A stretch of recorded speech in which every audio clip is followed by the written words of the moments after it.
What is up, party people? It's Dan, your basement guitar superstar. Today we're doing something a little bit different.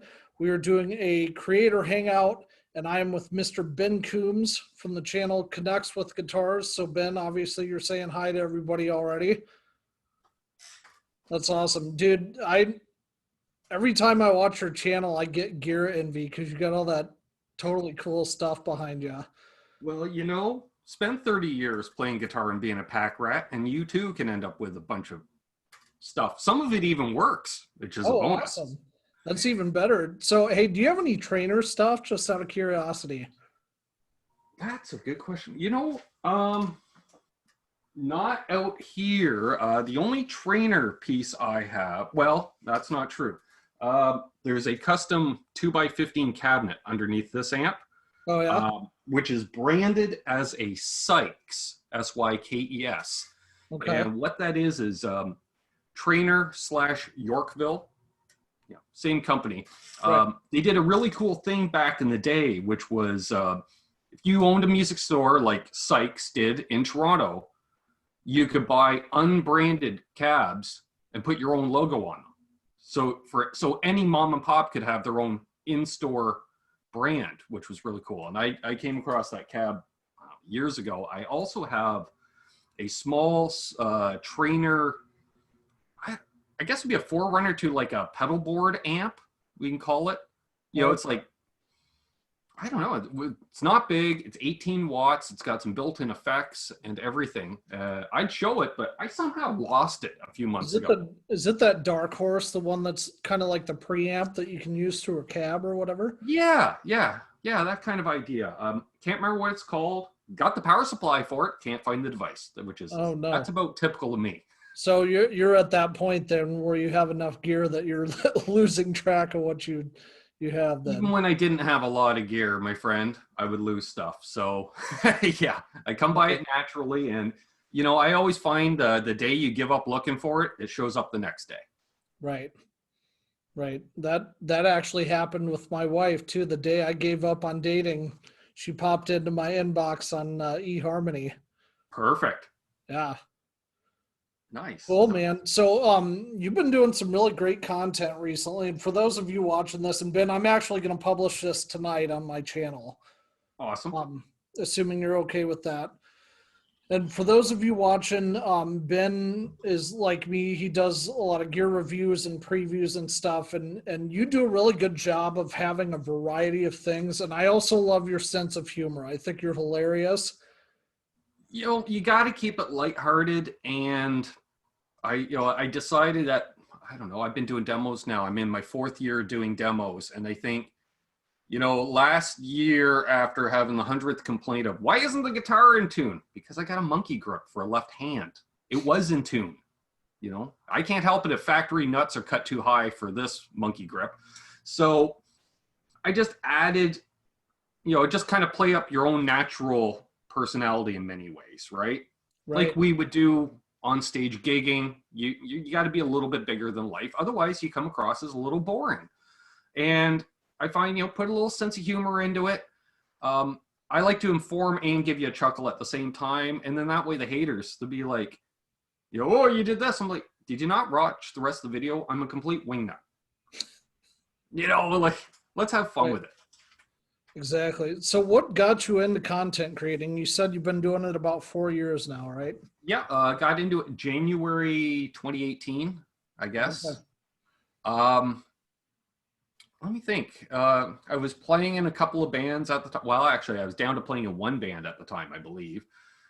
So after a couple of years of playing in 2 or 3 bands at once and holding down a full-time job, I kept myself very busy. And then as I got down to just one band, all of a sudden I had a bit more free time, started hanging out in the YouTube guitar community, discovering live streams. And after a few months of that, I thought, you know what? I wouldn't mind giving this a go. So the first, I had a couple videos up, I think previously, of my old band, and, like most of us do. And then it was literally headed over to my best friend's place. And he said, hey, can you stop off in the music store? I had a pedal come in. Can you pick it up for me? I said, sure. Let's make an unboxing video. And we'll go live and make this, do an unboxing. Sure. Week later, we decided to do it again. My guest became my co-host, and he came up with a theme song, and we had a logo, and we haven't looked back. Then we got into, like, say, doing gear demos, which was in-house at a store. And then we got busy where schedule-wise, we couldn't both get together on a Saturday to shoot demos. And I started looking around. I'm like, I have a bunch of junk around here. Let's make some videos of this stuff. And around that time, I connected with Shane from In the Blues. And he said a great way to start demos is everybody has gear at home, demo it. And another great piece of advice about that is, because a lot of people are like, well, you know, I don't have the best gear. Nobody's going to want to see a demo on an Amazon pedal. Well, to tell you folks, for every person that buys, let's say, a Lawrence Petros design pedal, you know, something nice boutique, there's about 1,000 sold on Amazon of the similar circuit. So for every custom shop Strat that's sold, there's 1,000 or more Squires Strats sold. So, right, you know, people are looking for the cheaper gear. Yeah, I don't know about you. I'm the same way. I'd rather own 10 $500 guitars than one $5,000 guitar. Oh yeah, absolutely. And that's why I was asking you about the brand Vintage on the live stream the other day, because they just got distribution in Canada now, apparently. Yeah, and their guitars are so good. Like, I own 7 of them, and it's totally squelched my desire to ever own like a Gibson or Fender custom shop, unless, you know, I can find one at like a antique auction or something. Yep, I'm the same way. You know, especially on the new guitar market, you're largely paying for the logo. You know, in many ways, sure, you know, the big names like your Fenders and your Gibsons, those two retain value more than any other brand. But, you know, and even with the way the used market's gone crazy in the last year and a half, you know, it used to be you buy a $2,000 guitar, as soon as you walk out the door, it's worth $1,000. Well, no, it's still worth $1,400, $1,500 because of the command on the used market. However, you know, like say, buy a vintage or a G&L for $1,000, it's only worth $400 or $500 as soon as you walk out the door with it, because those names aren't as recognizable. I really wish more people played a vintage, get your hands on one, because I did completely on a lark, man. I walked by the vintage display at NAMM multiple times, and I'm like, it's another company doing Strats and Les Pauls. Whoop-de-flip-and-do. Right. And then I went over and I went, actually, these kind of look cool. Like, they had a few that were slightly relict. And you want to draw me in? Have a guitar that looks naturally relict, not the cheaper relic jobs where it's blatantly obvious, you know, like it's almost like they did a CNC program to put the relics in the same spot. You know, these ones, they look cool. I picked one up. They played well. I said, what do these run? And then they told me the price point. And I was like, damn, they're like halfway between Epiphone and Gibson, which is a very sweet spot to be in, right? Because I think, like, Canadian-wise, an Epi Les Paul's running $800 now, and a Gibson's $3,000. So if you can bring something in that $1,500 to $1,800 price point Canadian, oh, perfect. Great stuff. All right, Aaron from Elvis Band could stop texting me anytime. He's just writing a storm here. Who's that? Aaron from Elvis Band. Oh, yeah? I don't know him. Should I? You should. Great guy. A brother from another mother out of the Chicago area, we'll call it. He's about 40 minutes south of Chicago.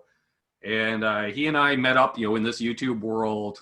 And I did my Nashville road trip with him for Summer NAMM in 2019, I guess. Yeah, we didn't do anything in 2020. 2019 Nashville trip. He says, I got a place for us to stay down there. Oh, and I was like, oh, yeah, you know, and I don't mind saying it here because it's a year and a half later, but we had to keep it very hush-hush at the time. He says, yeah, a buddy of mine works for Premier Guitar. Okay, cool. You know, we roll down. I didn't realize it's one of the 3 guys that do all the rig rundowns in every video. Nice. So I walk in, I'm like, well, actually, we got there before he did. Found the key, got in the house, settled in. 45 minutes later, you know, I got a beer cracked, and in walks Perry Bean from Premier Guitar. And I'm like, yeah, I know you. And then a few minutes later, Chris Keys, who also does the rig rundowns, comes walking in. He says, okay, who needed the air mattress? I was like, I'll take an air mat. Like, he's like, really? He's like, yeah. I'm like, this is surreal. I'm like, Nice. the only thing crazier would be if John Bollinger showed up. And I said that. And Perry started laughing. He goes, guess whose house I bought this from? You know, who I bought this house from. We're in John Bollinger's old house. Nice. Yeah. So, but I couldn't say anything at the time because, you know, Perry's busy working, and we thought it might look a little biased and stuff. And Perry didn't want to be on camera at all. Like, we'd be going live after NAMM shows, you know, in the evening from his house with the camera facing away from the front door. And he'd walk in. We're like, hey, do you want to jump on? He's like, no. I'm like, okay, fair enough. Nice. So are you going to Summer NAMM this year then? No. Unfortunately, Canada is a little behind in recovery from 2020, we'll say, because you don't like to use certain words on the YouTubes, so right. Whenever possible.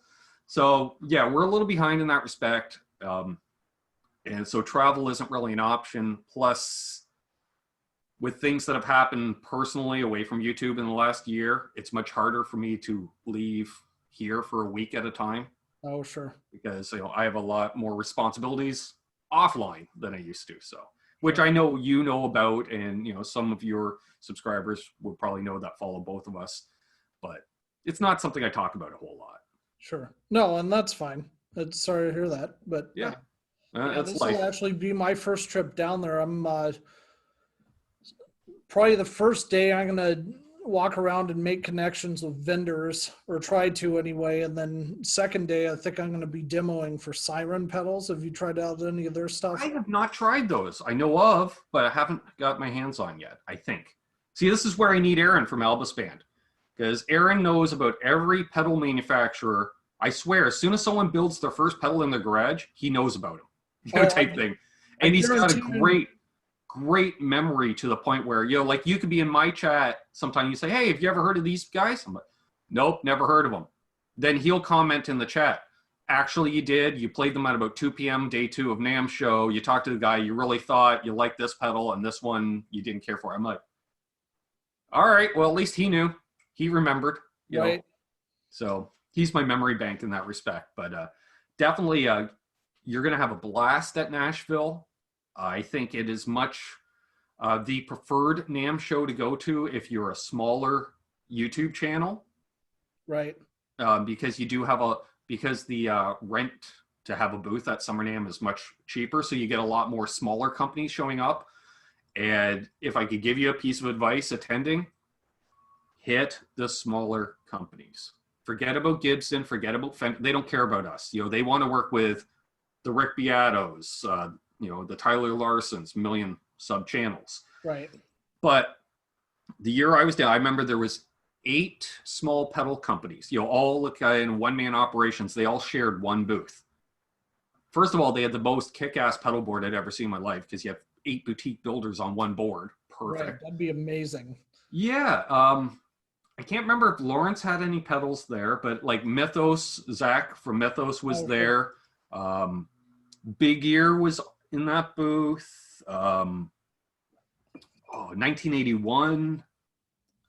Bunch of, you know, and those were the guys to talk to, because they're a single guy doing single builds, and they are much more willing to take a chance on a quote unquote smaller channel, because they also understand it a lot better. They're not corporate. They understand. You put out a demo of their product. Let's say you have 100 subscribers. They're, oh, you know, a big company would be like, well, you're going to get 100 views for us. No. Other people that aren't subscribed can see the video too. And guess what? Your demos, the first 24 hours, 95% of the views are going to be from your subscribers. But after that, it's all non-subscribed people who then turn into subscribers based on, you know, how well you do a demo, obviously. And the small guys, they understand that. You know, like, I've been very fortunate. I hooked up with Lawrence at LPD Pedals. Long enough, I got a shirt that says Lawrence Petros Design still on it. Nice. But I just happened to meet him at my first NAMM show. He was there hanging out with Philip McKnight. And I was like, oh, wow, Philip McKnight. Walked over and talked to Philip. And I'm like, who's this? And he's like, this is my friend Lawrence. And he's like, hi, I build pedals. Cool. Didn't think anything of it, really. And then reached out to him a few months later And he's like, yeah, I'd love to work with you. And I was like, really? Wow, okay. And we haven't looked back. We've been working together for, I don't know, 3 years now. Nice. And I think the advantage that, you know, obviously you're a lot bigger than I am right now. You have what, 3,500 subs or something? I'm closing in on 33. Okay. Not that we're counting. I rounded up just because math is hard, right? Sure. We're only used to counting to 4 anyways. Exactly. But yeah, I think the advantage for guys like us is like, I don't ever charge for reviews, because it'd be totally asinine because they're not, you know, they don't have a huge reach. But some of those guys that have 50,000 plus subs are charging $2-3 grand per demo. I mean, I don't know how much you're on Facebook, but Brian Wampler talks about it all the time on the guitar forums. Like, he's like, I have literally had some of the bigger content creators say they want to charge me 10 grand to do a preview of a pedal. And it's like, are you freaking kidding? Like, I get it that those guys do it for a living, you know, but that's just. Yeah, I've always been of the opinion, for the most, well, it depends on the product I'm being asked to demo. But to start with, I stick with pedals mainly to start with because they're easy to ship for the manufacturer. You know, they're not overly an expensive item compared to a guitar or an amp, right, you know, cost wise versus retail. And generally when it comes to pedals, I just tell you, you know, you send me the pedal, I'll make a demo, I get to keep the pedal. That's my payment. And then from there, if I love the pedal and it ends up on my pedal board, the only pay then I'm getting for the demo would be any ad revenue based off that video, which is not a lot. Or, you know, you can turn around and sell the pedal wherever, you know, secondary market, and that's how you get paid. So right. I'm not at that point where I could say, hey, you know, send me a pedal plus $500. Yeah, I don't think I'm warranted for it. You know, they use terms like market penetration, you know, and that's the way I say it. Market penetration. I know how YouTube promotes my videos. I know what my reach is, and I'd rather give that guy, that manufacturer, a deal up front to maintain a friendship than he goes, you know, that price is median. I'm not sure if I want to invest it. Well, we'll take a chance, but chances are they're not going to want to work with you on a second pedal. Right. You know, whereas they're like, yeah, we'll just build that guy, you know, and I'll tell them too, like, you don't have to send me the A stuff. You know, like if a pedal the paint gets chipped, that's a factory second, right? It's like a blemish on a guitar, you know. And I've reached out to guitar companies about that, and they're like, well, you know, we're not sure if you're quite big enough to review a guitar. I'm like, do you have any factory seconds there? Especially if it's got a blemish on the back of the guitar. That way I can demo it, and I just won't show the back of the guitar. Right. You know, because really, if you need to see the back of a guitar in order to decide whether or not to buy a guitar, you got bigger fish to fry. Exactly. Well, and there's kind of a catch-22 with it too, because like a lot of the smaller builders are very supportive. Like Scott from Siren's fantastic, and I guarantee you your buddy knows who he is because Scott's based in Nashville. Okay. So ask him about him. But he's a really good dude. And then have you heard of Noise Pollution Pedals at all? Yep. Okay. And that I do demos for them, and then working on getting a couple others. But you know, with them, it's awesome being able to create videos for them. Sure. Then the side of me that wants to grow my channel quickly is like, well, how do I integrate stuff from some of these bigger companies without having to spend a fortune in order to do it? And so I'm kind of at that phase where I didn't expect to have 100 subs now. I've only been doing this 6 months. Nothing wrong with that. It's, you know, then I see Grumpy Mike, who's got 35 videos and over 1K subs, which is great. And I freaking love Grumpy Mike. He's awesome. Oh, great guy. Now, the key to that, throw some Harley Benton reviews up, you know, though, because cheap guitars generate views. Well, and that's what I'm thinking now is I've got some cheaper gear at the house that, you know, some pedals that go for less than $50 on Amazon that I'm going to film this week and throw up there. And so it's kind of trying to find that balance that, you know, you want growth, but you also want to, you know, maintain those good relationships with those pedal builders. Exactly. Yeah. I very rare will I put out anything negative in a demo. And if I do, I can think of 2 guitar demos I ranted about, and I think there were legitimate concerns. And a pedal, if I put it out and if I play a pedal and it sounds like crap that you sent to me, I'm going to email you and say, dude, this pedal doesn't agree with me. Because it could be it sounds great in someone else's, circuit, but not for me. And then we would just agree to not put it out, whatever, we'll figure out. But if it's something I bought myself,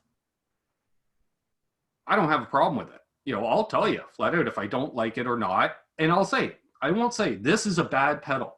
I'll just say, I don't like this pedal, because we all have different tastes. We're all looking for different tones. I'm just thinking, like one guitar I did a rant on because it was a Fender, had the vintage style tuners with the slots in the top. Well, why weren't the strings wrapped properly? Sticking the end down inside, a couple of wraps. No, these strings, you can tell they didn't clip them. There was 5, 6 winds, the end sticking out. And so I made a comment about it in the video because I asked the guy in the store, I said, has this guitar been restrung? He goes, nope, came to the factory that way. I was like, okay. So I said, hey, Fender, if you're watching and your employees need to know how to wrap vintage tuners, I have a video on my channel about it. And a few people left negative comments. There's no way Fender's going to send you a guitar now after putting out that kind of review about them. Fender won't return my email, so I honestly don't give a rat's behind what Fender thinks of me. Exactly. That's the plain truth, They don't care about me. Like for me, if it's something that I don't like, I'll do the video as a preview instead of review. And I like that. Give it a rating. So like if I like something, I'll give it a something out of 10 rating. If I don't like it, I'll just do, hey, this is going to be a preview. If you think this is something you want to pick up, here's some links in the description. Nice. That way I kind of stay neutral, because there's been one pedal I've done for a builder that I really, I could see what they were going for, but it wasn't my style. And so I'm like, hey, I'm just doing this as a preview instead. Sure. Like, and now, do you prefer to do a review or a demo? I prefer to do... And that's a fine line. I kind of mix both, honestly. Right. Like I'll do a demo of the different, like for instance, siren pedals. All of their stuff comes with this little sheet that's got like 6 different settings you can put on that are kind of presets. So I'll go through, I'll have one camera on the pedal and say, okay, we're going to do setting 1 now, turn the knobs, do all that, and go through all 6 of those and maybe do it like half of it with a Strat style guitar and then the half with like a Gretsch or a Les Paul style guitar or whatever.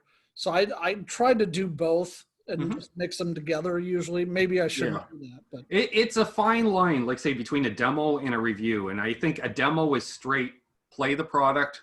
Review, you're adding some opinion as well. I try to keep it closer to the demo side, but the opinion comes out in the humor. Right. So, like cranking the tone all the way up on an overdrive, right? Well, my opinion is, who would use this tone? But then you get that one guy who wants a filtered sound for an overdub at some point in a track, and you'd be like, that's exactly what I'm looking for. Right. Okay. Perfect. Or you get stuff like, and this is going to seem like I'm knocking on Earthquaker, but I'm not, because I freaking love this pedal and I want one, like the Rainbow Machine. That serves no practical use whatsoever. I want one so bad too. Other than me just making fun noises on my guitar. Or the Miku Stomp. Have you seen that? The one with the little anime gal on it? Oh, yeah. Making anime noises. I wanted a Miku for years, but those things, man, Bloody Andertons did the review on it, and they only made a couple hundred of them, and all of a sudden they're worth way more than I'm willing to put for a novelty pedal on my board. Right. Exactly. What's the most expensive pedal you own then, if you don't mind me asking? Oh, good question. Well, there's ones that I've just owned for 30 years, you know, like my original Boss CE2. I know they command a nice price, but I paid $30 for it in 1990. So, you know, it's relative there. I would say as far as newer stuff, I think I'll grab it. You don't count line 6 because you're a multi-effect. But the re-release of from Eastwood Guitars, the Valco Blood Buzz. Ooh, that looks amazing. Which is a double pedal. You have a drive on one side, you got a fuzz on the other, with notched knobs to give you various tone stack settings. Made in Canada, and I think they retail for like $450 US, $500 US. Wow. And if you live in certain areas where you can't do things, you can makes a nice little stash box too. Nice. That's awesome. Which is funny. I made that comment in a live stream, and then one of the people that was on the live stream with me, it was on another channel, they put out the demo on this a couple days later, and they're like, "Yeah, and you can stash stuff inside too." I'm like, "Hey, that's my line." Yeah. Hey, but been like, hey, yeah, right, Ben Coombs. The Mike Robinson at Eastwood had sent that to me, and I was really happy to get that because that's a premium piece of kit. And then, of course, our friends at Line 6, they know I'm an analog guy. You know that. I like tube amps, analog pedals. You know, I'm not into the silicon chips and the space-age polymers. And then Frank Rashot, one of the big wigs there at Line 6, said, "You're exactly the guy that we're targeting if we can win over the crusty tube players." So he sent me an HX Stomp. Nice. Just to play with. And I went, "Oh, that's cool." And he's like, "Well, you're more of a pedal guy." So he sent me an HX Effects as well, because he thought that would be a little more my speed. And I did do a video on the Stomp, but I had Frank on for a Hangout, and I don't mind saying it. Afterwards, he said to me, "Don't ever feel pressured to do a video for us. Just play with the stuff. Enjoy it. We expect nothing in return." And I was just like, haven't you sent me damn near $2,000 in equipment? You know, Canadian prices, 1,500 anyways. And he's like, "Yeah, we just want to get it out there in a players like your hands to see what you think." He says, "At most, send me an email with some feedback." I was like, "Well, done, you know, hands down, done. Glad to do it." And I'll definitely say Line 6, they've come a long way in the last 10 years. Oh, yeah. I agree with that 100%. I used to work at Music Around, if you're familiar with them, in Cedar Rapids here, where I'm in Iowa. When they used to have a store and the Line 6 stuff, I remember always cringing when we got stuff in. I'm like, "Oh, I don't know if I want to pay out for this or not." And now I'm like, heck yeah, I want Line 6 stuff. Yep. Exactly. Yeah, they're definitely much better professional grade, touring grade even, I will say, you know, compared to, I remember the 100-watt spider heads that all these gent guys were using. So tone doesn't mean squat if you're playing gent anyways, as far as I'm concerned. But they would get about 6 months of gigging out of the head before they vibrate apart. Yep. So I was like, really? 6 months? That's it? You know? And that was several people I knew that had them.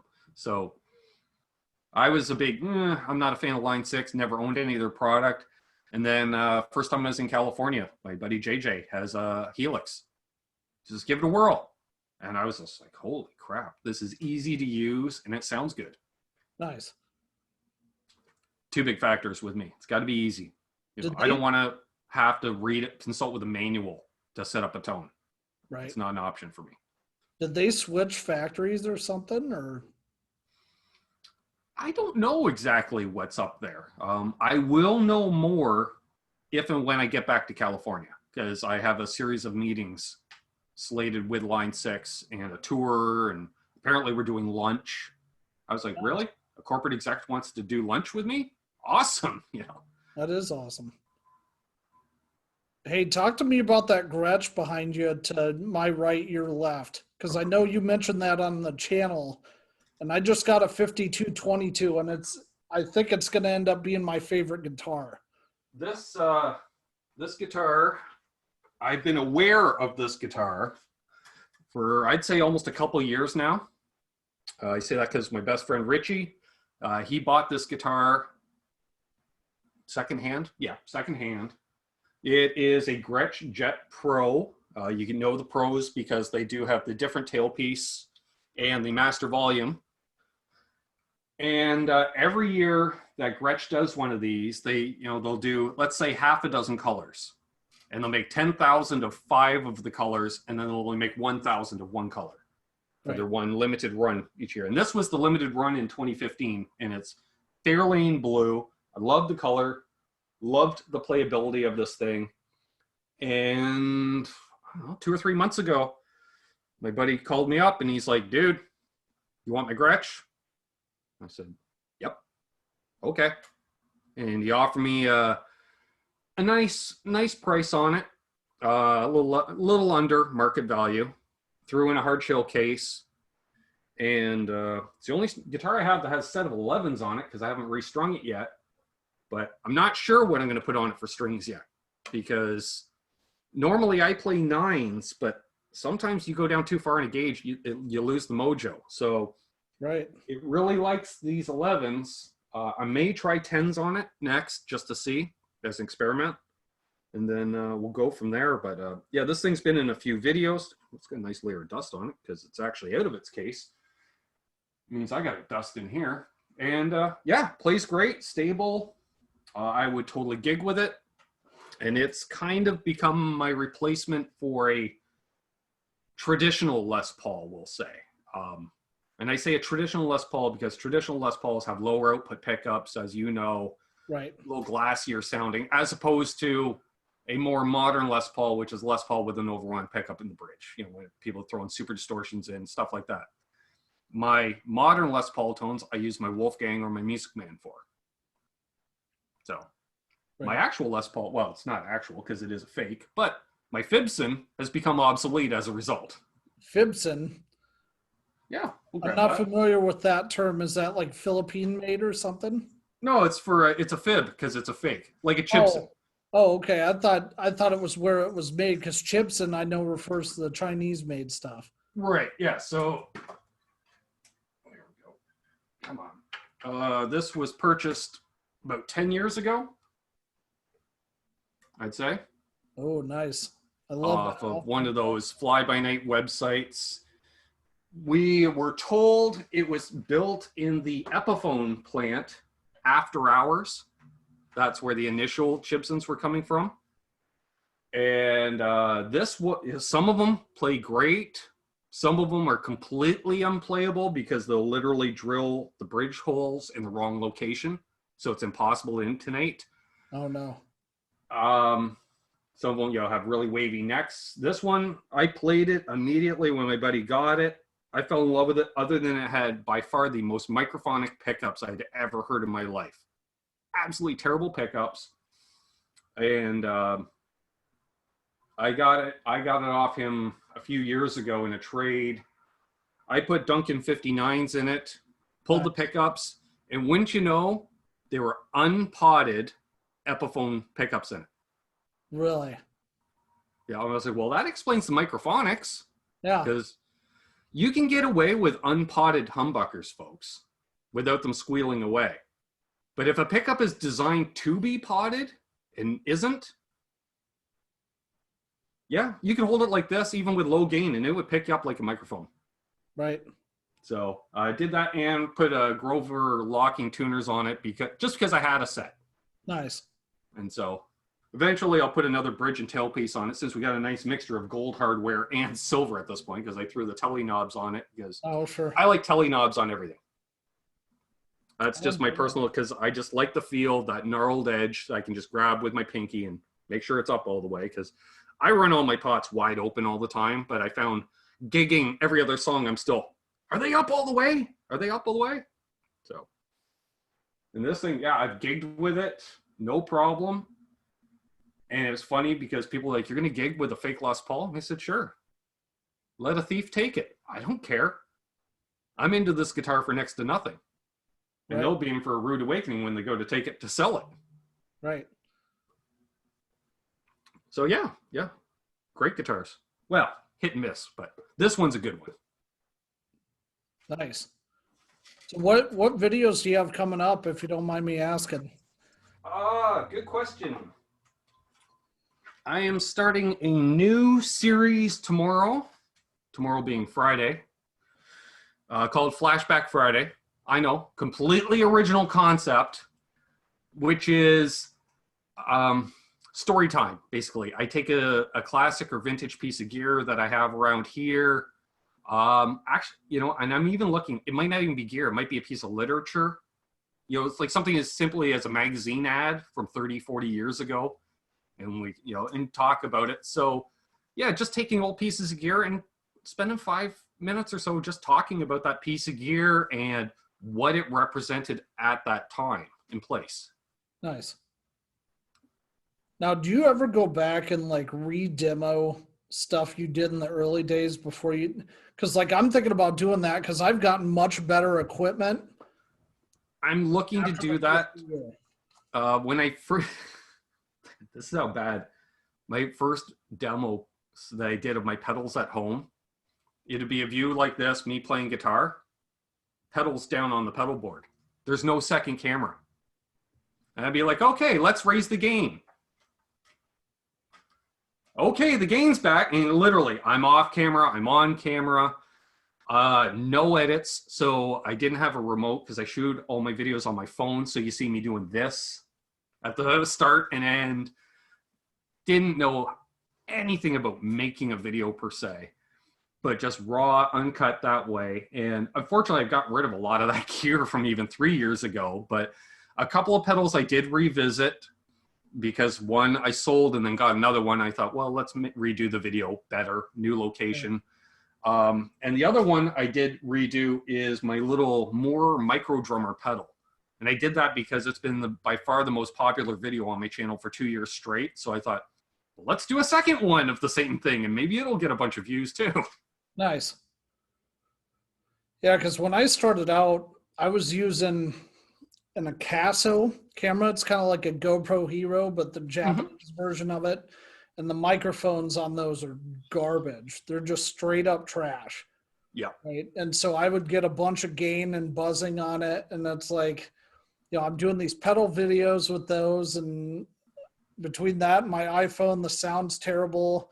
But then iPhones are pretty good, actually. I was surprised. Made me a believer in shooting like audio with an iPhone was standing 10 feet in front of a stage at a live music show, recording them, and it wasn't distorting the mic at stage volume. I went, wow, okay, that's cool. And so, like, people, I remember, actually, I think it was the Tone King asked me, he goes, what's your interface? I said, what do you mean? He goes, well, it sounds great. It's my phone propped up against something because I didn't even have a stand or a tripod for it, leaning against something in front of me, 4 feet in front of me to get framed in, and an amplifier just under stage volume and me talking with a raised voice to compensate. He's like, really? I said, yeah, it's just, you're hearing the room, the natural echo of the room. I turned down the reverb on the amp, used the room's reverb, natural reverb. And I said, yeah, that's how I do it. Hope you don't mind. He goes, that's how Phil McKnight made his videos for years. Yeah. Oh, okay. Perfect. I mean, the iPhones do okay, but now that I have an interface and condenser mics, it's like night and day. Yeah, I now run a shotgun mic off my phone, an external shotgun mic. So nice. But do you film with your iPhone still then? Because your picture quality is really good. Film, edit. The only thing I don't do is upload because I deleted the YouTube app off my phone. Okay. So you're not using you're using the iMovie or whatever to do using iMovie, which unfortunately does compress the video a little more than I'd like, to the point where even if I export at 4K, it still comes up as 1080 when I upload it. Oh, sure. So I don't know what's going on there, but iMovie is free. You know, it does enough that I need it to do for now. Right. I definitely eventually would love to get into some actual video editing software. Again, when I was down in Nashville, Perry was showing me how to edit a video because Prima Guitar was on such a time crunch that he'd be, you know, on the NAMM floor from 9 to 5 and he had to have at least one video up on the Premier Guitar website by 8 p.m. Dang. So, oh, and you still got to have dinner and post-day meetings and stuff. You know, like I barely saw the guy, but I think he was using like maybe it's Final Cut Pro, we'll call it. Okay. I think that's what it was.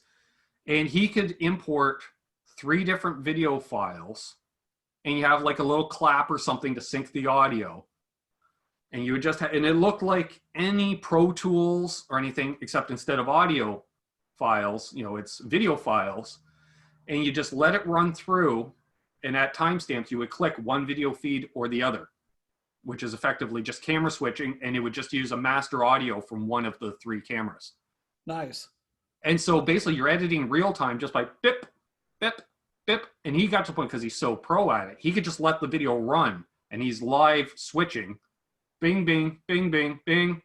Okay, cut off the front, cut off the end, throw the titles on, and it's uploaded. I was like, I can't edit a little demo in iMovie that quick. And I'm pulling out a few ums and ahs and throwing a intro on the front, you know, and stuff like that. So. Right. If you need if you ever want to switch to doing something not iMovie, the one I use is really cheap and it's super user friendly. I think I paid $75 a year for it. Mm-hmm. NCH Video Pad. Okay. And it lets you pull in audio and video from multiple sources, and it's super cool. But right. Well, that's what I would like to do, especially for the pedal demos. You know, I love using the tone stand, but when I'm demoing a micro pedal and you can't barely see the pedal on the stand, I feel bad. And that's why I always read out, or I'll say where I'm turning knobs to. But I always loved RJ Ronquillo's demos where he's got the pedal superimposed over top, up close, but still live, because you will actually see his hand come into frame to adjust the pedal. right. And I was like, perfect. That's what I want to do. And so I talked to RJ about it, what he uses. And I think he does a lot of it just through Ecamm even. Interesting. Which I was surprised. You know, it's interesting how many of these quote unquote professional demo people, they're flying as blind as we are, my friend. Like, they're just like, hey, I use Ecamm to live stream and it works. So guess what? I'm going to record everything just to that and basically create an offline live stream to edit from there. You know, like one of my friends, he uses StreamYard, which I use to live stream on. He uses that for all his pre-recorded videos because he records on his laptop, does it as an offline live stream, and then he can then download the video, edit it, and re-upload it to YouTube. Oh, okay. Do you know, can you live stream on YouTube with less than 1,000 subs? Yep. Really? Okay, I thought you couldn't, so I've never tried. You can't live stream on the YouTube mobile app with under 1,000 subs. Oh, okay. Yeah. And that came basically directly as a result of an unfortunate situation where someone was live streaming while doing nasty things in New Zealand last year or 2 years ago. So, no. Yeah, because some people feel the need to live stream while they commit certain things in life, and they shouldn't be. So immediately YouTube went, nope, you know, you got to have a legitimate channel. You got to have 1,000 subs. But for the desktop application, yeah, you can still live stream. No problem. You 1 sub, whatever, you can live stream. Sure. Hey, another quick question for you. When you upload to YouTube, do you have to have YouTube Pro in order to do it as 1080p? Because I film and I think 1080p or 4K, but it always seems like it condenses my stuff down to 720. Because I had Nux that I reached out to. I'm like, hey, I'd like to do some demos for you. You know, my buddy Lee Fuge told me you guys are super easy to work with. You know, do you have any B stock stuff or whatever? Right. Would you be willing to, you know, do you do any discounts? Always inquire about B stock. I love that. You and I are the only 2 people that do that, apparently. You know, whereas I'm a big fan of it. My question is, do you upload on YouTube desktop or mobile? Desktop. Okay. That I'm not as sure on, but because I do know in the mobile app for upload settings, you have upload maximum quality. Right. Okay. So you may want to double check in the YouTube studio if there's, you know, under upload defaults or something. Just make sure it's, if there is a setting, because it might be set to something like 780. And So by default, although I have noticed too in the past, I upload maximum quality. Sometimes like it'll take, let's say a 10-minute video takes half an hour to render in standard def, or no, it's not render, whatever the hell it does after you upload it. Yeah. Then HD takes another couple hours, which will get you up to 1080. 4K can take a week. And then all of a sudden I'll see my videos available in 4K after a week. So I find the key is upload well as much in advance as you can, which is you should do that for a variety of reasons, for copyright, video quality. If the file goes corrupt, it's happened to me. The biggest thing though is for copyright, because YouTube is searching your video as you're uploading it, because I've had the amount of times where as soon as the upload hits 100%, within 30 seconds it goes, oh, copyright claim. And I was like, okay, it's still an unlisted video at that point. It's not a public video. Sure. But that's great, because I'm not going to go ahead and publish that video and give my ad revenue to you, for instance, because I played your song in the demo. I'll say, okay, well, what's going on there? And then you look in, oh, it's 15 seconds of a 10-minute video. Shared revenue. All right, well, that guy's going to get 1% of my ad revenue, whatever. Yeah, that's fine. But if they're like, we're claiming the whole video, I'm like, no, I'll just reshoot it and use a different riff. Thank you very much. Yeah. Well, why I'm concerned about it is NUX said, well, we'd work with you, but your video quality isn't what we want. Like, we want it to be 1080p. And it's like, are you sure they're not 1080p? Because that's what I think I upload in. So I'll check on that and see. I didn't know if you had to upgrade to YouTube. Well, that's a bit of an interesting thing, though, too, because personally, I tune into videos for the audio, not the video. Right. I could care less what a pedal looks like. Excuse me. I want to hear what it sounds like. You know, that's also, other. What are you using for an amp when you do pedal demos, or are you using an amp? I am. Yeah, that's that. I was just going to go into that. That's the other advantage that guys like us have, is we're not using these $10,000 presets on, you know, Pro Tools or whatever. Like, I use a Trainer YCV40 two-band.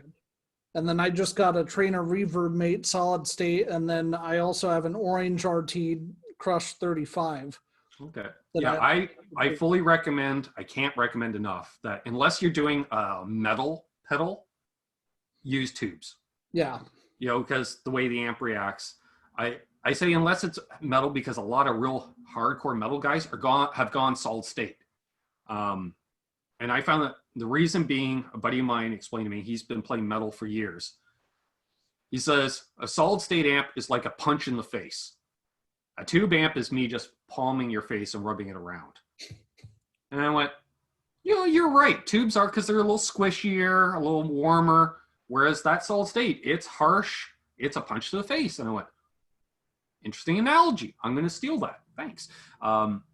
That's why I recommend a tube. Also, something that's a very familiar circuit. Like if your Trainer is based off a Fender, perfect. You know, that's why I use my Blues Deluxe in Tweed for every pedal demo, because that line, the Blues Deluxe, the DeVille, the Hot Rod Deluxe, they're all more or less the same circuit, just with different levels of gain. Well, who cares about the gain? You're playing through a clean amp because it's a pedal demo.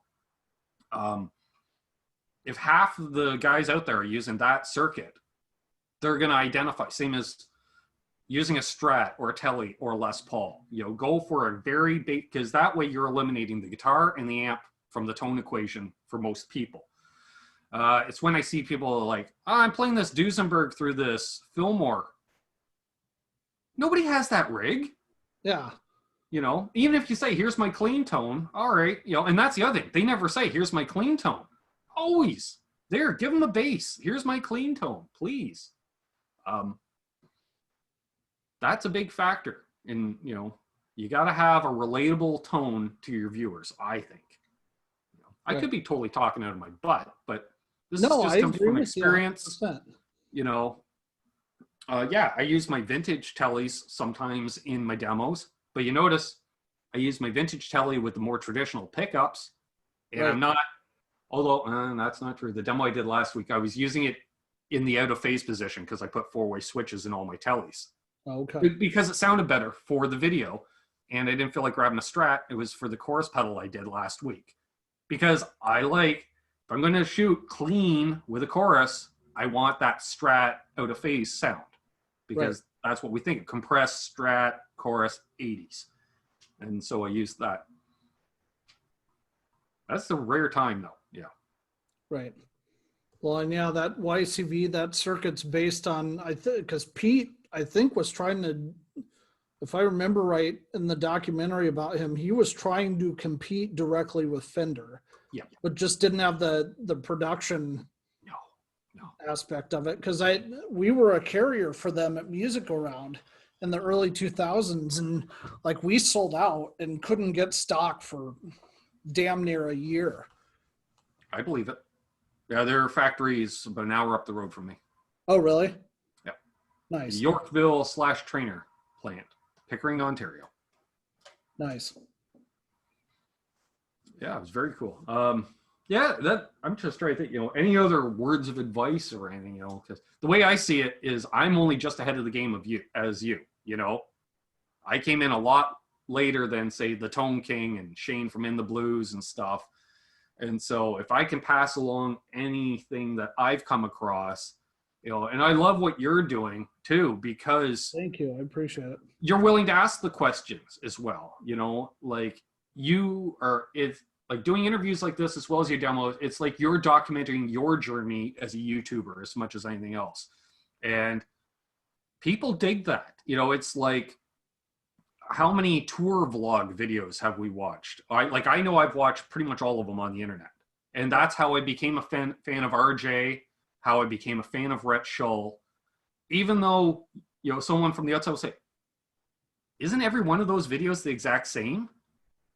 Guy gets up, has something to eat, does sound check, has something to eat, plays a gig, goes to sleep in hotel, gets on bus next morning to repeat. I was like, yeah, but that's the life a lot of us want to lead. And so I just assume I'd rather watch a tour vlog than, say, a recording of their show that night. Right. And that's me, and it's documenting, documenting the journey as a musician/YouTuber. Why not? And it offers, you might inspire the next guy to start up a channel next week. Yeah. Well, my whole thing, and I actually grew up being a drummer, and I've played guitar since I was 18. I'm 37 now, but I didn't start playing hardcore until the pandemic hit. Mm-hmm. Right? Because I'm like a lot of people. Yeah, thanks. You're the blame for the high used gear prices. Right. But I was already a guitarist, though. I'm not some random guy just getting into it. But my thing is, I'm a very average guitarist, and I watch a lot of channels, and I see these guys just popping off these crazy blues licks, and I'm like, well, why the hell am I even playing? Like, I'm never going to sound like that. Right. And it discourages me from playing. So I'm like, well, what if, because there aren't very many channels that are like average or below average guitarists. Mm-hmm. I mean, I think because I would consider you good or great. It's funny. I only learned how to play lead guitar about 3 months before I started my YouTube channel. Oh, really? Yeah, if that. Actually, yeah, about that. Because I was strictly a sideman, rhythm player, backing vocals, did that for years. And then it got to the point where, was it the last band I was in? The guitar player could only do so much, the other guitar player. Playing all the leads, doing all the singing.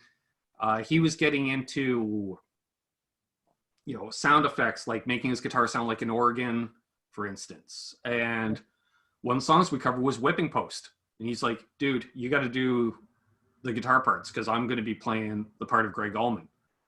And I was like, oh, great. Never soloed in a song in my life. Now I got to be Dwayne Allman. Perfect. And I was like, what key do I solo in?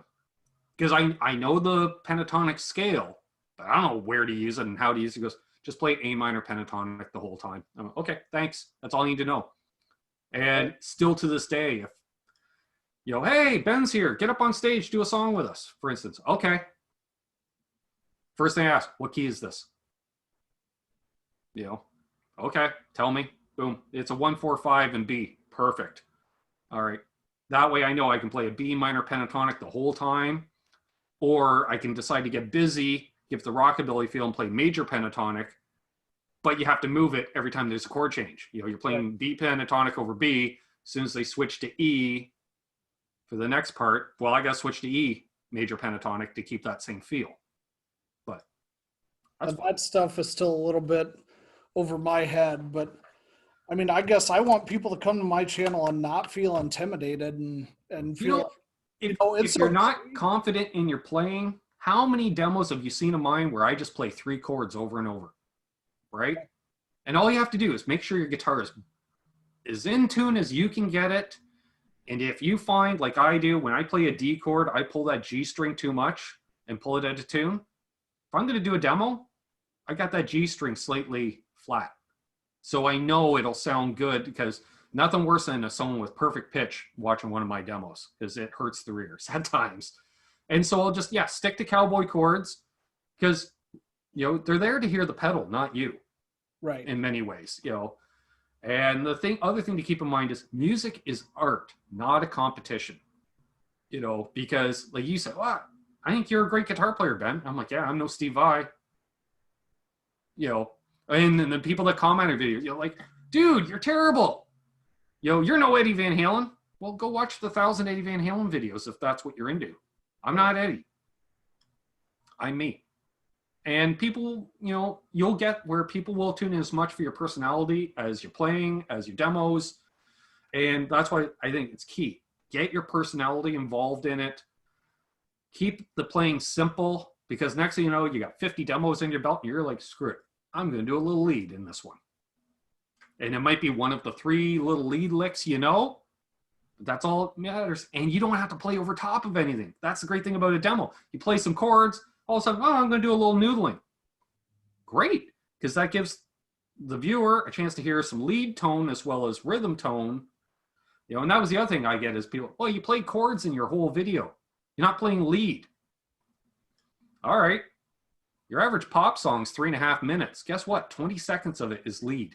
The rest of it's rhythm. Right. So that's the way I see it. Exactly.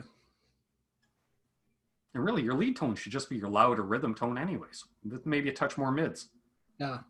With some compression going or something. Yeah. And I say add mids because you can do a volume boost or you can do a mid boost, and to the human ear, it sounds the exact same because we hear mids primarily. Right. It's like if you don't cut through a mix, raise your mids. Don't be mid scooped. You can't be mid scooped in a band and want to be heard.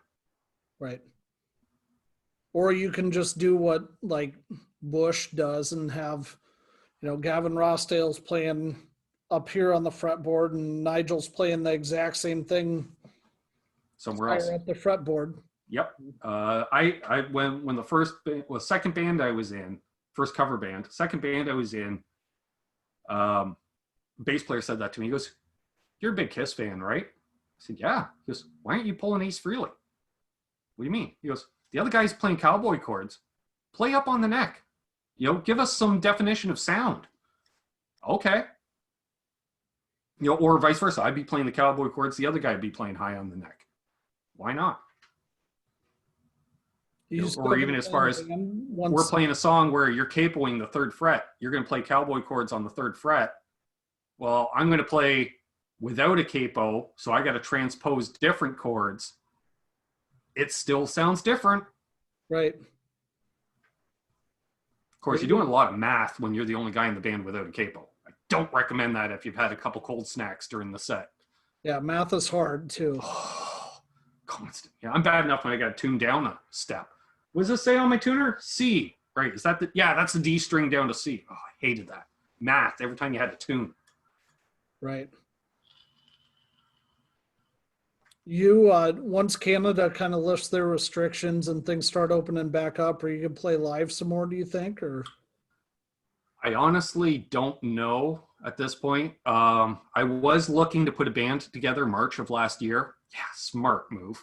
Because I came back from the NAMM show, end of January, take a couple of weeks to recover from that because you're partying like you're a 22-year-old.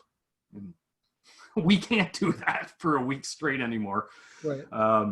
And I was like, oh, I'll put something together in the spring to start gigging last summer. And then, of course, pandemic happened. Now I'm at the point where I'd love to gig. I love the idea of being on stage. I love playing live music with a band, because a 4-piece band is more than the sum of its parts, especially when you get that groove that really only happens fleetingly throughout the night several times, where all of a sudden, you get that second verse and damn, we're just rocking. You get those goosebumps. But man, load in and load out, most people don't realize, you go see your favorite cover band play 3 sets, that's an 8-hour day for them, because you're loading up, you're driving half an hour to the gig, you're loading in by 7 to go on stage for 9, your sound checks, you're all leaving at 1 in the morning, we still got to tear down, we're home by 3. That's a long day, and your old body isn't what it used to be. And plus, I've got some hip issues, so standing in the same spot is not an option for me. Sitting in the same spot is not an option. So if I can play a place with a large stage where I can kind of wander around while I play, I'm good to go. But quite often, it's like you do narrow slots across the stage for everybody, and that's your office. Your amp's 10 feet behind you. You've got a 3-foot by 15-foot corridor as your space. Right. Although, truth be told, I've been bouncing the idea for a while, is I'd like to put a band together and we'll be just strictly a YouTube band and live stream our shows. That'd be cool. That way, like from here, get an electric drum kit so I'm not bugging the neighbors. I've got a 24-track mixer from one of my bands sitting off camera.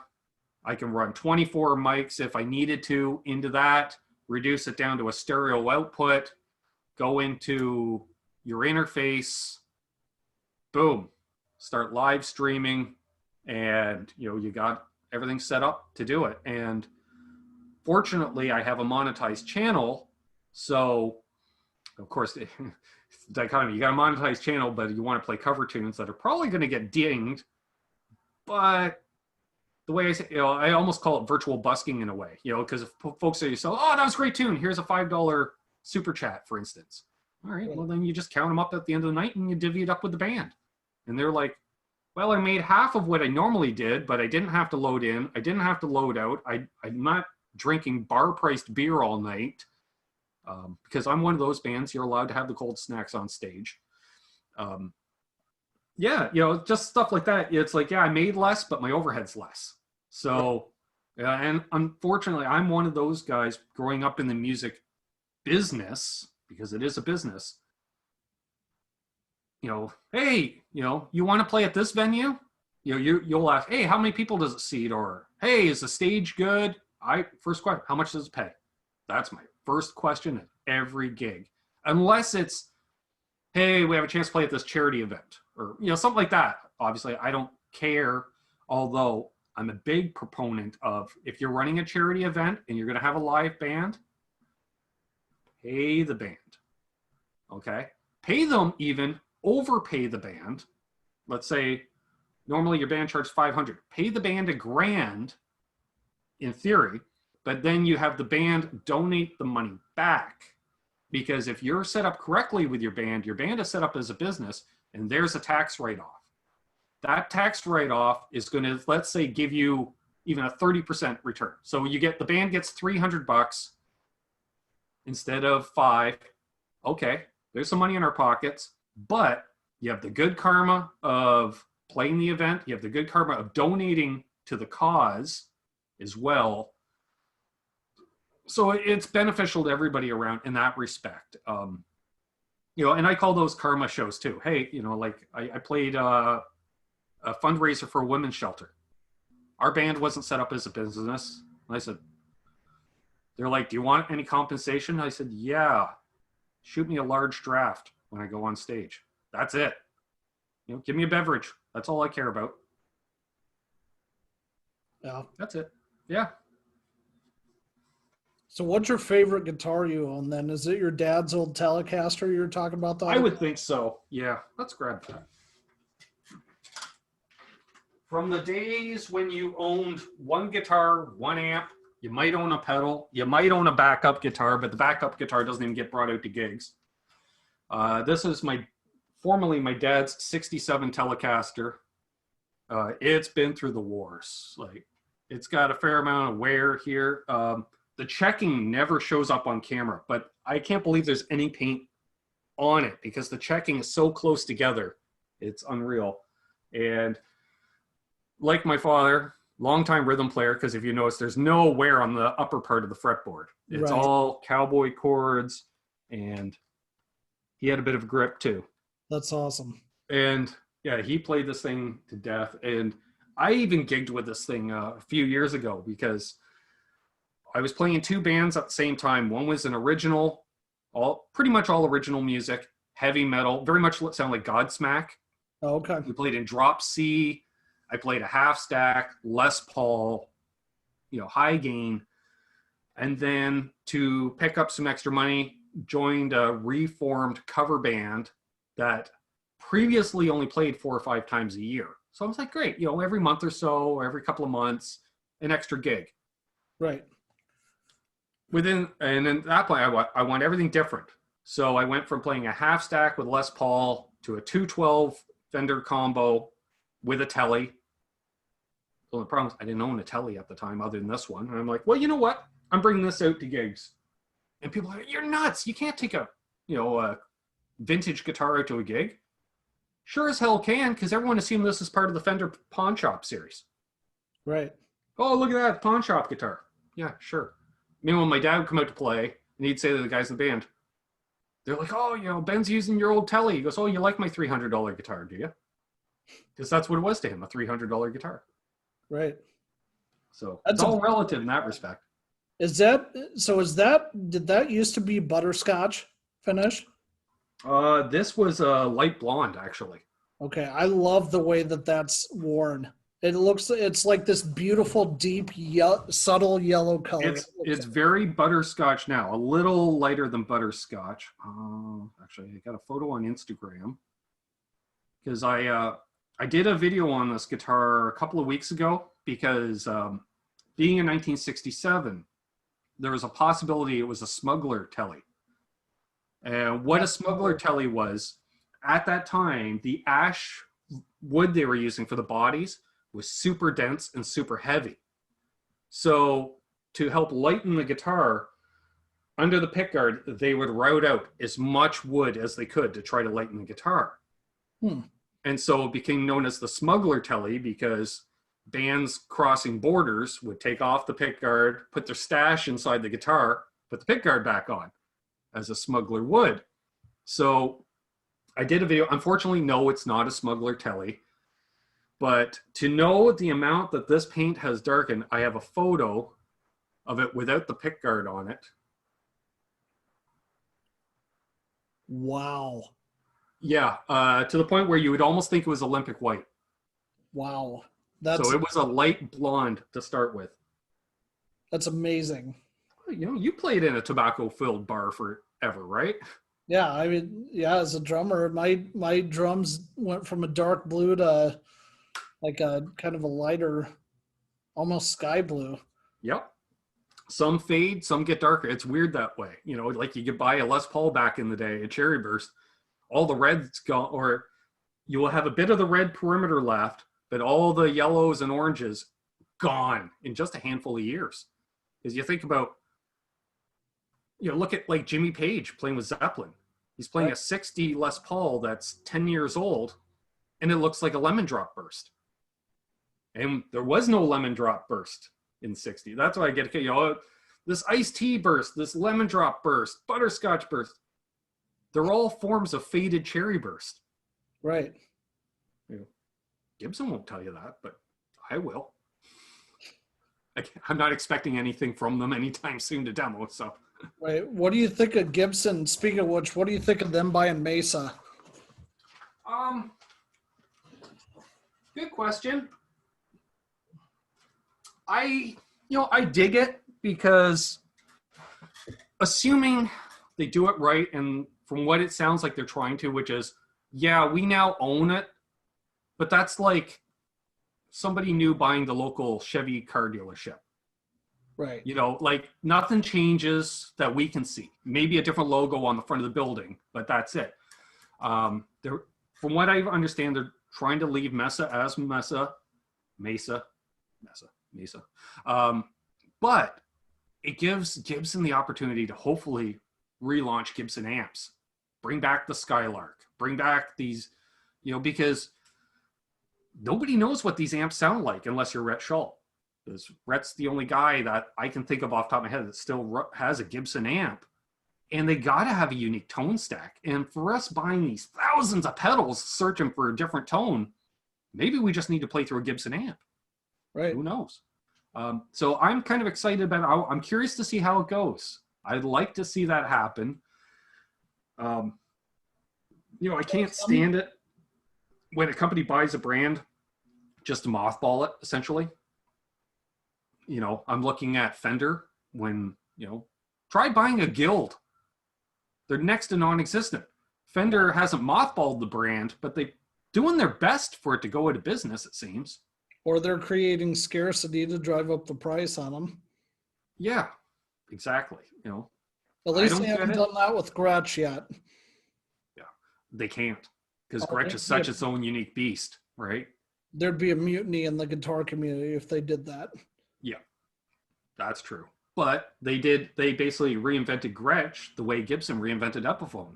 Other than the fact, well, now technically you can get some American-made Epiphones again, but that's just this year. Right. Yeah, sure, Gretsch. You know, they're like, well, we sell American too. No, for years, the only U.S.-made Gretsch was the White Falcon. Everything else was Korean. Some Japanese, but mostly Korean. Now, there's a handful of models you can get made U.S., but guess what? They're all custom shop. You know, because the Gretsch, USA Gretsch shop is upstairs from the Jackson and EVH room, because they're not shops. If you ever watch a tour, it's really hard to see, and it's quick edits. It's literally a long room. One bench is Jackson on one side. The other, right across the room, is EVH. But every time you'll see it shot, it's always shot from an angle, so you see one or the other. Like it's two different locations. Interesting. And then I heard somebody had mentioned, because they're doing a custom shop Jackson, they said, yeah, we had to send it upstairs to get the Gretsch paint job on it. I was like, oh, so Gretsch is just upstairs. Perfect. But again, you know, that's like a lot of American-made stuff coming over there. Those off brands, they're essentially, it's all custom shop stuff, because there's not much demand for a US-built Gretsch or a Jackson or a Charvel or any of that stuff. Because sure, we'd all love to own, you know, a USA San Dimas, but most of us can't afford a USA San Dimas. So we're going to buy the Mexican or the, you know, the Asian lineage one. I don't know how there's a market. Well, I kind of do, but see these vendors, like I've bought a couple of guitars from Empire Music in Pittsburgh. I don't know if you follow their channel or not. Okay. Not familiar.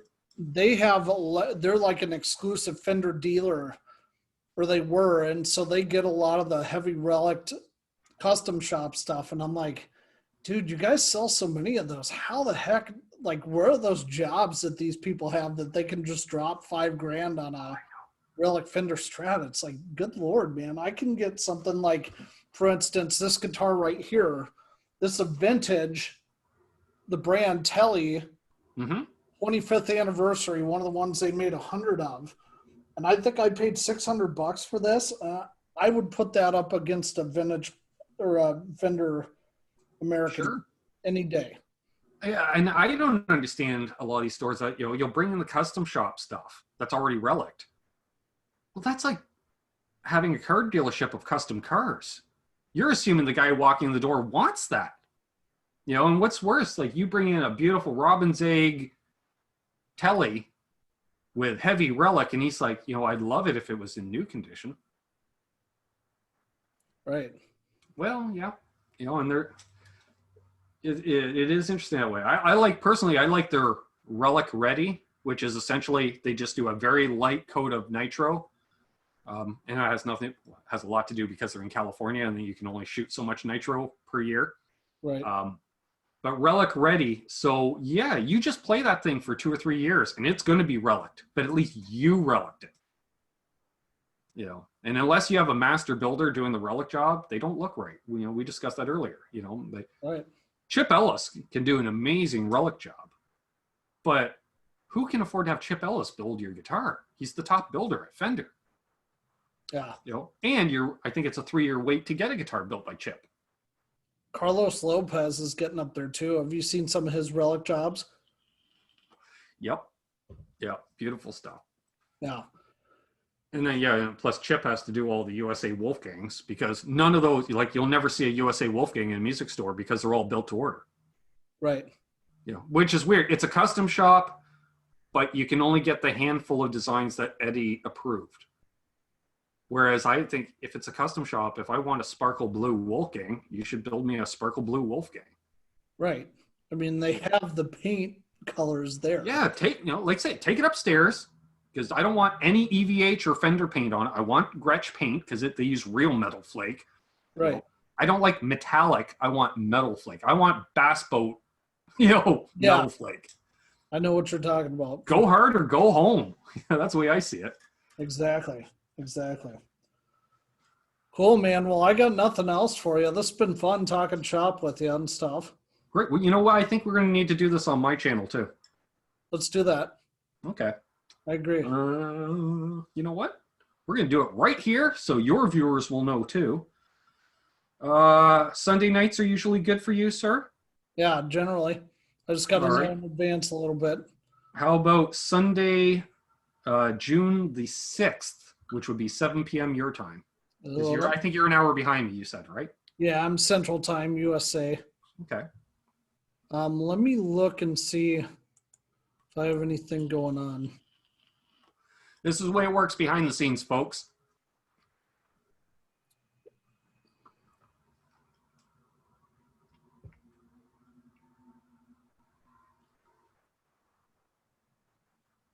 Let me ask the boss first. She sets the schedule and then you do that. So yeah, you just schedule it in pencil for now, June 6th. I will leave that date open because it's a couple weeks away anyways, and I do have guest booked the next couple of weeks, so that's going to be fun. And I don't want to get the redhead rage for scheduling something when I shouldn't have. Been there, done that. Yep. I've done the redhead rage twice in my life, Ben. One time I deserved it, and the other time was debatable. I hear you. Yep. I get it. I can relate. Been there, done that. Yeah, this has been a great time. Definitely. You had some great questions. Wow. I love doing these where it's as much about YouTube as it is about being a musician, as it's about just, for lack of a better, gear talk, which is, if you and I were sitting, hanging out in here, we're having the same, we just had the exact same conversation as if we were hanging out. And I think, honestly, that translates well in the YouTube community. I like to say, I'm biased because I like watching that stuff. I do too. So next time I'll be in my actual gear room at my house too. So I hear you. Yeah, that hanger in the background's looking a little lonely. Yeah, it's because I got this one down because I was playing it over my lunch break, and nothing wrong with that. My other two office guitars are at the luthier right now. So I too, with the last job I had working retail, I had an office in the back of the retail store for in between customers. And it was one of the stores where you could go half an hour between customers. So started out working on guitars in the office in my spare time, doing setups or restrings prior to a gig that night or something. Sure. Next thing you know, I got a PV Viper amp that I got a deal on. It went in the office. Next thing you know, there's always a guitar in the office. The amp was there. I built a pedal board for the office. Nice. And then I started doing live streams from the office during my lunch breaks. That's awesome. Why not? So exactly. Well, I'm self-employed. I'm an insurance agent, and I'm in my office right now, so I can come and go as I please and do what I want. And all the more reason you need to come on, because ironically enough, I was on Nez Says last night on the Nez Says YouTube channel, and we had a question in the chat regarding guitars and insurance. And I said, that's a show I want to do. And so that could be a conversation we could have during that show. Let's do it. Yeah. I actually pre-recorded a video about it because I have clients that ask about it all the time. And I haven't published it yet because like that was before I lost 30 pounds. So I'm like, so I look kind of goofy in it. But yeah, I'd love to visit that topic. I think it'd be great, and that could be, a great 15, 20-minute segment of a cool hang. And today, yeah, definitely, this was a cool hang today. And that's why I was just like, yeah, we got to do this again. Yeah, we do. I agree, man. And we should do, what else we should do is we should do like a 3-way one of these where we have Grumpy Mike on too. I'm down for that. That dude's hilarious also. He is. And a great soul. That guy, great soul. So, yep, definitely. I'm down. Cool, man. Well, thanks for humoring me. I appreciate it. It's been fun. Beyond humor, this was definitely fun. I got to meet you at least virtually 2-dimensional. We always say that in NAMM shows, hey, I get to meet you 3-dimensionally now. Yeah, exactly. And that's why, people are like, how does everyone get Namthrax? Well, because it's Disneyland with a family reunion in many ways. And I'm sorry, but I run into you at the NAMM floor, you're getting a hug. That's the way it works. No, I'm the same way, man. I'm a hugger. Long hugs too.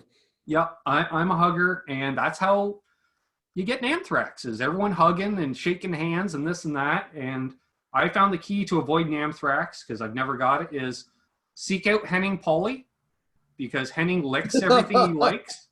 So I just licked Henning. I didn't get Namthrax. Yeah. Henning is a little German, but he cracks me up so. Like I can't keep a straight face watching his channel, even though he's super informative and I love the guy. He's so funny. He is. He's a great guy. Definitely a great guy. Actually, I should get in touch with him about doing another hang. He's been on my channel a couple of times, and he has. Nice. Always great. Yeah. Dude, I wonder, like, when my channel gets bigger, like, we should see about, but dang, that might be kind of tough because I think 42 Gear Street is invite only. That'd be cool if, like, you and I could score an invite to that. We need to grow our channels much more first. Well, not necessarily, though, because Lee Fuge only had 500 subs when he went last year. Really? Yeah, that's true. Yeah, because previous year I was offered a chance to go. That's all I'll say. And what, Dip Switch Demos, I can't remember that dude's name. Right. He had just a skosh over 1,000 subs, I think. Okay. But also, I think it depends on proximity to the event. That's a factor too. We could talk about that off air. Yeah, we'll talk about that off air. But anyway, certain things, folks, we can't talk about on air. When you watch those things, they're like, "Oh, I can't talk about that yet." And I will edit this out, obviously. Yeah, that's like I showed off a pedal last night on a show, but I had to put my finger over the logo. They're like, "What's that?" I'm like, "I can't tell you till July 29th." Oh yeah, I remember that. That's hilarious. Oh, so yeah. For those of you watching, I will post links to Ben's channel and a couple of his videos in the comments. Please go like and subscribe. He is awesome to watch. And Sunday night shows are definitely a fun time, especially when his sister is on, because she is hilarious as well. I recommend it's a virtual hang every week. Bring some cold snacks or performance-enhancing beverages, if you will, because nobody has to drive home, which is perfect. I imbibe, as you know, on air, and I don't care because it's my show, it's my vibe, and if people are too squeaky clean to enjoy it, they're not the cool kids that would be hanging out at my place anyways. Right, exactly. Not saying alcohol and drugs are cool, but rock and roll, someone's still got to do it. So that's the way I see it. And, if I haven't grown up by now, I ain't planning on it. So yeah, same here. I remember I said to my bass player once, I said, when I grow up, I want to be you. And he says, you can't do both. Words to live by. That's good word. My best piece of advice I've ever gotten, I used to be an electrician before I started in insurance. And I worked with the journeyman one time, pulled me aside. He's like, Hopper, I got some advice for you. There are three types of people on this planet: those who can count and those who can't. And as long as you remember that, you'll do good in life. Yep. And also, yeah, you only go through life once. Might as well have fun doing it. Exactly. If you aren't having fun, you aren't living. That's right. And Cool, if you man. remember everything that happened, you didn't do it right. Exactly. Exactly.